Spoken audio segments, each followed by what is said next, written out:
tous et bienvenue, re-bienvenue sur RTS. Et oui, un moment magique pour la France. On avait peur d'anticiper, on l'a pas anticipé, on l'a vécu ce moment-là, Luzari. T'es avec tes consultants et vraiment un moment magique, extraordinaire. On n'oubliera jamais cette journée folle pour le sport français. 4 ans après le premier sacre olympique des experts, et bien à mettre fin, on n'en donnait pas cher au début de compétition, après un euro raté, et les experts dotés d'une force de caractère assez exceptionnelle, hormis ça, et ils sont de nouveau champions olympiques. Et de quelle manière, après avoir dominé l'Espagne, la Croatie, maintenant c'est la Suède, ça fait jouer un peu de choses à un but, comme quoi les Suédois n'ont pas usurpé leur place en finale, mais c'est les experts, les coéquipiers de Jérôme Fernandez, qui ont cette breloque autour du cou et la plus haute marche du podium. Et quel pied, Benoît, j'imagine que tout le handball français ce soir est heureux.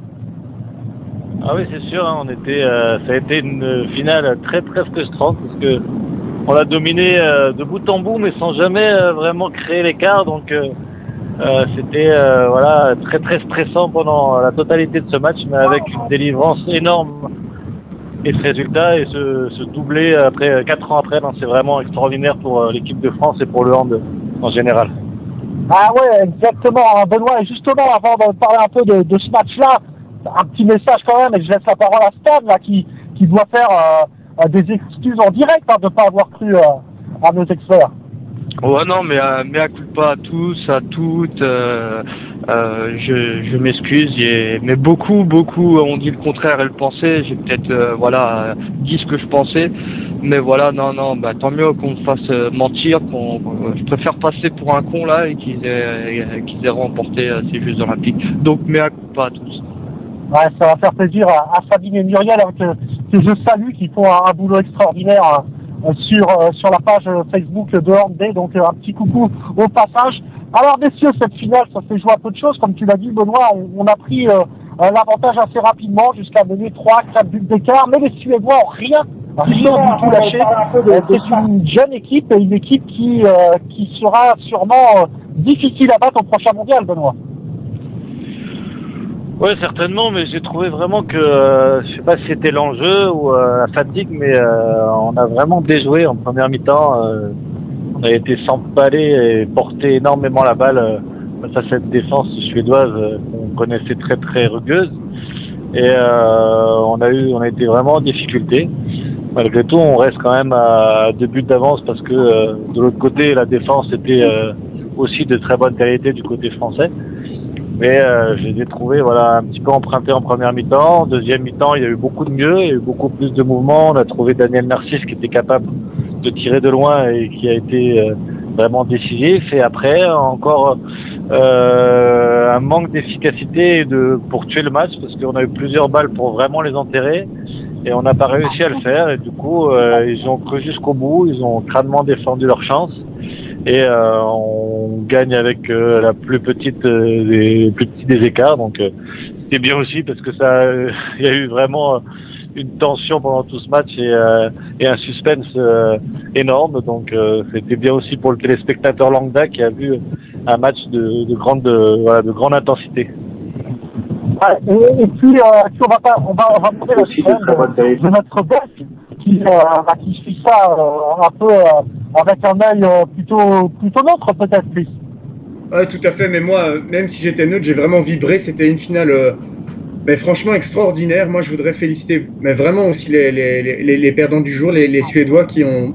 J'ai pas partagé totalement le scepticisme de certains commentateurs sportifs francophones, mais j'ai pas partagé totalement leurs sensations, parce que moi, j'ai trouvé qu'avec leurs armes, ils ont vraiment fait un superbe match.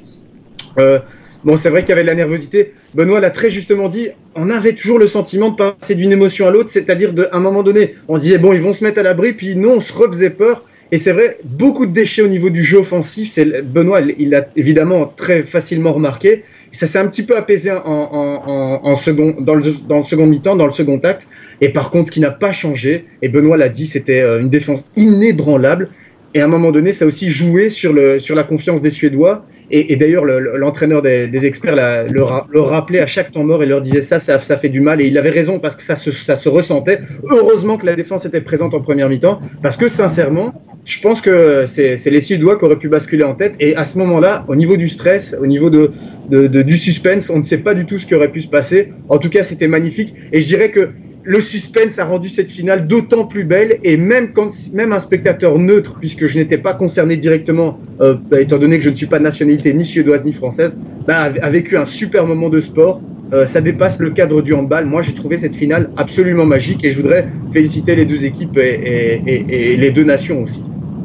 Alors, en échec au tir, en échec en phase offensive, mais par contre, Benoît, quelle défense des Français retrouvée vraiment un Didier Dinard impassable. Quand Sorado était là, pareil, c'est difficile. Karabatic vraiment costaud également. Lucas Ballot toujours à la limite de l'interception. On a retrouvé quand même une défense, et c'est sûrement une défense des meilleures du monde qu'on a pu voir de tout ce tournoi-là, surtout depuis les matchs à élimination directe, hein, Benoît.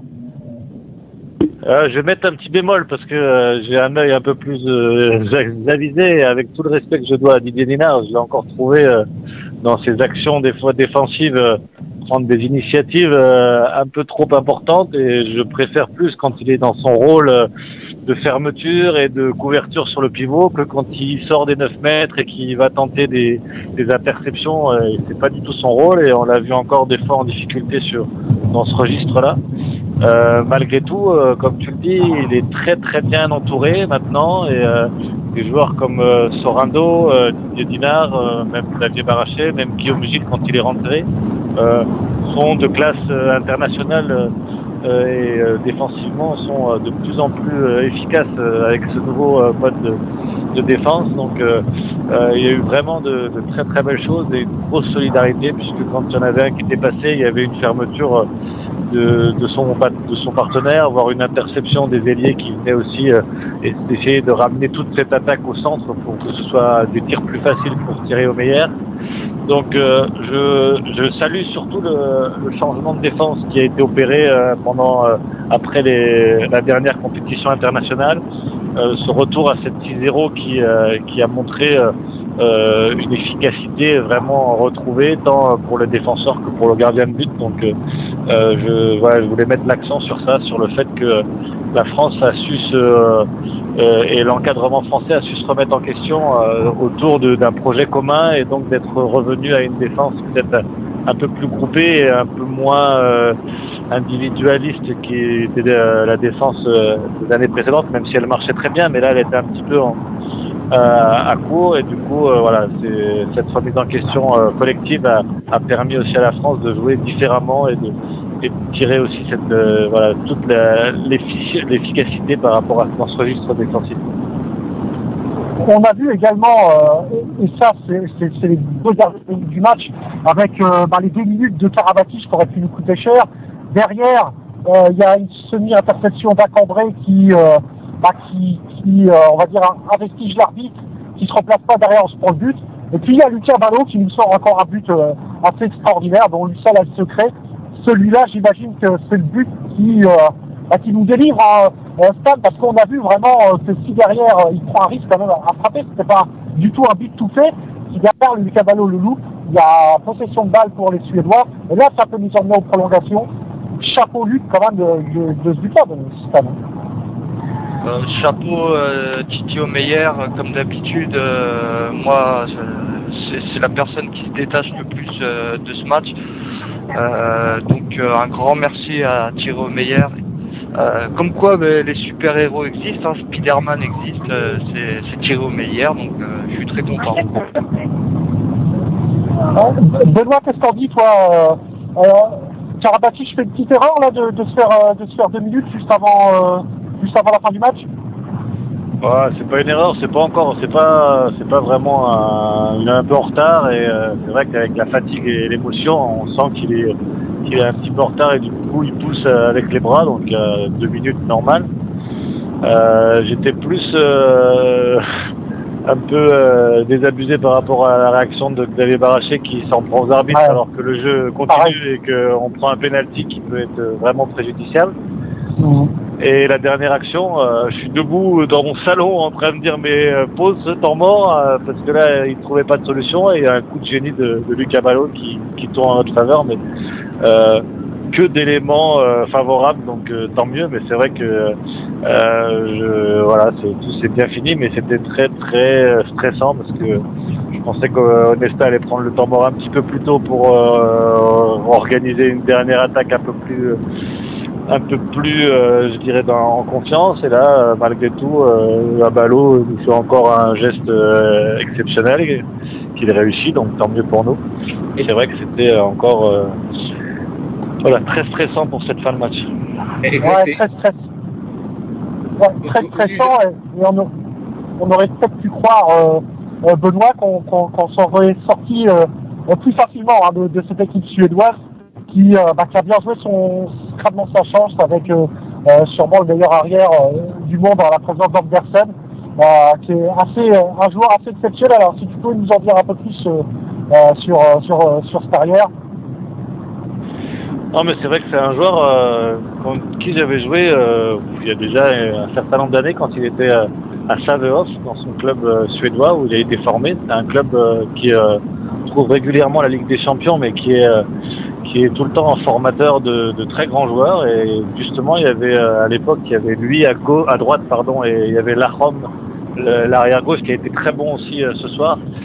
Il faisait partie de cette équipe et déjà ils avaient déjà signé dans des grands clubs avant même d'avoir complètement éclos dans leur club. Donc on avait vu en eux un potentiel énorme, et c'est vrai que les entraîneurs ne s'étaient pas trompés, puisque il s'avère que Kim Andersen est à l'heure actuelle, je pense pour moi, le meilleur arrière droit du monde, avec vraiment une qualité de passe et de tir assez incroyable. En plus, il défend, donc un gaucher en général est meilleur offensivement et est un peu préservé pour l'attaque, et on essaye de le faire reposer en défense, mais lui est capable de tenir son rôle tant en attaque qu'en défense, et avec vraiment une variété au niveau du tir et de la passe au pivot. Il sait vraiment faire toute la panoplie du grand joueur, et c'est vrai que c'est un joueur excellent. Maintenant, pour revenir un petit peu à l'actualité, il devait finir à Copenhague et le club a fait faillite, donc il va y avoir encore il est peut-être encore sur le marché, donc je pense qu'il y a beaucoup de clubs qui vont essayer de trouver une certaine somme d'argent, parce qu'il n'est pas non plus donné, mais faut essayer de le récupérer dans son club. Ouais, t'as pas d'infos là-dessus, hein. Il serait pas du côté de Tremblay par hasard? Non, on entend beaucoup de choses concernant les joueurs de Copenhague, là, parce que voilà, il y a le club qui est en liquidation. On entend dire que le gardien actuel irait directement à Kiel, et qu'au meilleur pourrait arriver dès cette année à Montpellier. On entend Mikkel Hansen, le meilleur joueur du monde arrière gauche, qui serait susceptible d'arriver à Paris peut-être rapidement. Donc il y a beaucoup de bruit qui circule. Maintenant, est-ce que ces bruits seront officialisés dans les jours qui viennent? Je pense que la semaine prochaine et les 15 jours qui arrivent vont être décisifs par rapport à ces situations précaires des joueurs, alors que c'est des joueurs de classe mondiale. Ouais, quel gâchis hein, pour Copenhague, qui était au Final Four, hein, on vous le rappelle, l'année dernière. Écoutez, messieurs, je pense qu'on a fait le tour un peu de cette après-match. Alors forcément, vous imaginez bien qu'avoir les joueurs juste là après la cérémonie et tout, c'est pratiquement impossible. Par contre, on va vous faire une émission comme il se doit avant le début du championnat, avec forcément nos champions olympiques. Ils seront bien entendu au rendez-vous. Je sais par exemple que Didier Dinard sera normalement avec nous pour l'avoir eu la chance d'échanger très rapidement sur les réseaux sociaux. Donc Benoît, on s'organise ça quand même pour fêter comme il se doit nos champions olympiques. Oui, bien sûr. J'espère que rapidement on pourra récupérer les joueurs de l'équipe de France pour qu'ils nous donnent à chaud leurs sentiments par rapport à ce deuxième titre olympique. Ouais, et on va travailler à ça. Alors, je crois avoir lu qu'ils sont aux Champs-Élysées demain à 14h30 toute la délégation française. Donc si vous voulez, vous êtes du côté de Paris, n'hésitez pas à aller vraiment fêter nos champions olympiques, le sport collectif le plus titré français, hein, donc le handball, et puis qui remettent ça. C'était pas gagné d'avance, ils ont vraiment fait preuve d'un caractère et d'un état d'esprit irréprochable. Ils ont retrouvé leur niveau, nos experts, on est contents pour une équipe qu'on disait à la retraite et vieillissante. Ça fait toujours plaisir pour le monde du handball, hein, pour Andé également, qui va susciter encore plus d'intérêt après ce sacre olympique. Écoutez, moi, Benoît, je sais que tu es en week-end, je te remercie d'avoir passé quelques temps pour nous parler de ce fabuleux sport qui nous réunit tant. Merci Benoît, franchement, d'être avec nous. Merci à vous, c'est un plaisir, en plus avec cette victoire et ce second titre, c'est un bonheur. Ouais, c'est un bonheur. Merci tourner sur les parquets avec encore plus d'envie, de pouvoir en découdre avec eux quand ils rentreront en France pour le championnat. Ouais, et ça, faudra les traiter comme il se doit. Alors, une émission en préparation, messieurs. Je remercie Stan également d'avoir été avec nous, Stan. Que du bonheur. Merci, ouais, que du bonheur, ça fait du bien et vive le sport en France. Ouais, vive le sport, vive Andé. Et puis Chris qui était là. Chris, vivement une équipe belge au JO en board. Oh, malheureusement, le hand, c'est pas du tout un sport national ici en Belgique. Il faudra quelques décennies, ou en tout cas au moins une décennie pour qu'on envoie une équipe belge aux Jeux Olympiques en handball, hein, malheureusement. Ouais, il faudra avoir les Jeux Olympiques en Belgique. Pardon ? Il faudra avoir les Jeux Olympiques en Belgique. Oui, mais pour avoir que des défaites, c'est même pas nécessaire. Moi, je ne suis pas chauvin dans la défaite. Mais en tout cas, quand on voit une finale comme ça donne pas envie d'envoyer une équipe qui n'aura pas le niveau. Moi, je crois que c'était deux grandes nations. Et peut-être a-t-on sous-estimé un peu les Suédois. Honnêtement, je le dis avec humilité. Je prêche dans ma chapelle. Peut-être moi-même, j'étais le premier à le faire. Et franchement, pour avoir une grande finale, c'est un peu la phrase bateau qu'on ressort, mais vraiment, on a ressenti ça au plus profond de notre trip. Pour avoir une grande finale, il faut deux grands finalistes. Il faut un beau vainqueur, bien sûr, et les vainqueurs, handball, c'est toujours les Français qui gagnent à la fin. Bah, effectivement, hein, les Suédois qui ont quand même dominé le handball pendant une bonne dizaine d'années dans les années 90. Sans remporter de médaille olympique, il faut le préciser. Voilà, exactement. Et puis je remercie notre ami Thomas qui est en off, qui peut pas parler parce que il podcaste tout ça pour retrouver un peu toute notre analyse sur nos réseaux sociaux et dans quelques jours notre site. N'oubliez pas notre tout nouveau site, rpsradio.fr, verra le jour dans quelques jours, pardon. Donc voilà, articles de hand, de tous les sports, les émissions, les podcasts, tout sera remis au goût du jour, j'ai envie de dire. Et au passage, un merci à Guillaume d'un Master qui nous fait ça aux petits oignons. Écoutez, je vous souhaite une excellente soirée sur nos antennes et puis vive le hand. J'ai juste envie de dire ça. Et encore merci à nos handballeurs de nous avoir fait rêver pendant plus de 3 semaines avec des matchs exceptionnels. Merci à tous et bonne soirée sur RTS. Bisous à tous et puis en D, on vous en dira une grosse émission en perspective avec nos experts. Allez, ciao ciao.